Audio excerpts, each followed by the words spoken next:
This is The Space Shot, episode 122 for September 13th, 2017. May Jemison and Luna 2. Hey everyone, welcome to The Space Shot, your daily space history, pop culture, and news fix. I'm John Molnix. We're going to start off today with Cassini Countdown number 2, Ocean Worlds. In 2005, Cassini discovered water vapor being ejected from vents at the south pole of Enceladus, which led researchers to theorize the presence of water reservoirs under the moon's crust. NASA JPL scientists studied the gravity of the moon, looking for variations that would provide clues into the composition of the materials that make up the moon. Quote, "The gravity measurements suggest a large, possibly regional ocean about 6 miles deep beneath an ice shell about 19 to 25 miles thick.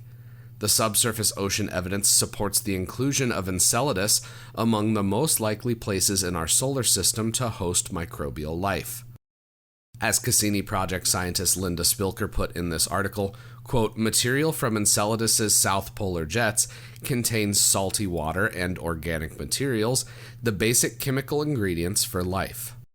Sadly, the mysteries of Enceladus will have to wait for the next mission to the Saturnian system. Tomorrow is the Cassini Countdown number 1, and I'll be up early Friday morning for the Cassini end of mission, and I'll have that day's episode out later Friday morning." Now, I've got 2 pieces of space history for today's episode. The first is the Luna 2 impactor that struck the surface of the moon on September 13th, 1959. The Luna 2 impactor hit to the east of Mare Imbrium, or the Sea of Showers. If you look at the moon, this feature is a large, darker colored region of the moon just above the Copernicus crater. The Luna 2 impactor weighed roughly 860 pounds, which was a massive payload to be sent that far out into space at the time. This mission confirmed that the moon, quote, "had no appreciable magnetic field and found no evidence of radiation belts at the moon." The Luna 2 impactor also carried a few unique items. A series of Soviet pennants were loaded on the spacecraft, and they looked like small stainless steel soccer balls with how they're put together. The pennants were designed to send small pentagonal pieces of metal emblazoned with the Soviet Union coat of arms and the Cyrillic letters CCCP, or USSR, embossed on the metal.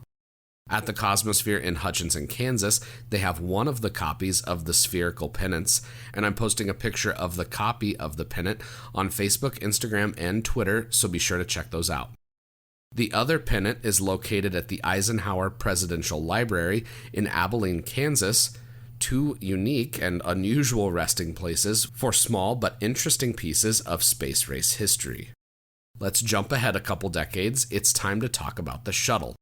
The shuttle program had a number of firsts with the flight of STS-47 in September of 1992.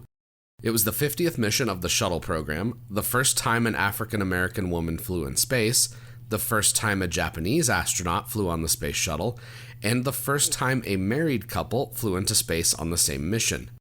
I'll be talking more about that married couple in the next few days, so stay tuned for that. The astronaut I want to talk about today is May Jemison. Dr. Jemison holds degrees in engineering and received a doctorate degree in medicine from Cornell University. She worked for the United States Peace Corps as well as the Center for Disease Control. During the STS-47 mission, Dr. Jemison performed research on bone cells and other mission experiments. STS-47 was her only spaceflight, and after leaving NASA, she taught and held positions in the private sector. Dr. Jemison also has the unique honor of being the first actual astronaut to appear on Star Trek. Phase distortion is dropping.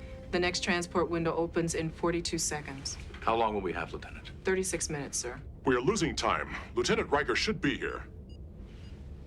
Computer, locate Lieutenant. She played the transporter operator, Lieutenant Palmer, in the Star Trek The Next Generation episode Second Chances, the episode where Commander Riker is duplicated in a transporter accident, and he ends up meeting his double years after that accident. During her flight on STS-47, Jemison started her shifts on the shuttle by letting Mission Control in Houston know that, quote, hailing frequencies were open. Check out the show notes for more information on today's episode, and be sure to connect with me on Instagram and Twitter. Find me at John Molnix. I'm always up to chat. Let me know what you think of the show by leaving a rating in iTunes. It takes just a minute to do that, and it makes a huge difference because it helps even more people find the show. I'd also appreciate if you could share the Space Shot with your friends and family, and anyone else that enjoys podcasts. Tomorrow we've got some space policy history, and a little bit more about the first married couple in space. I'm John Molnix, and I'll catch you on the flip side.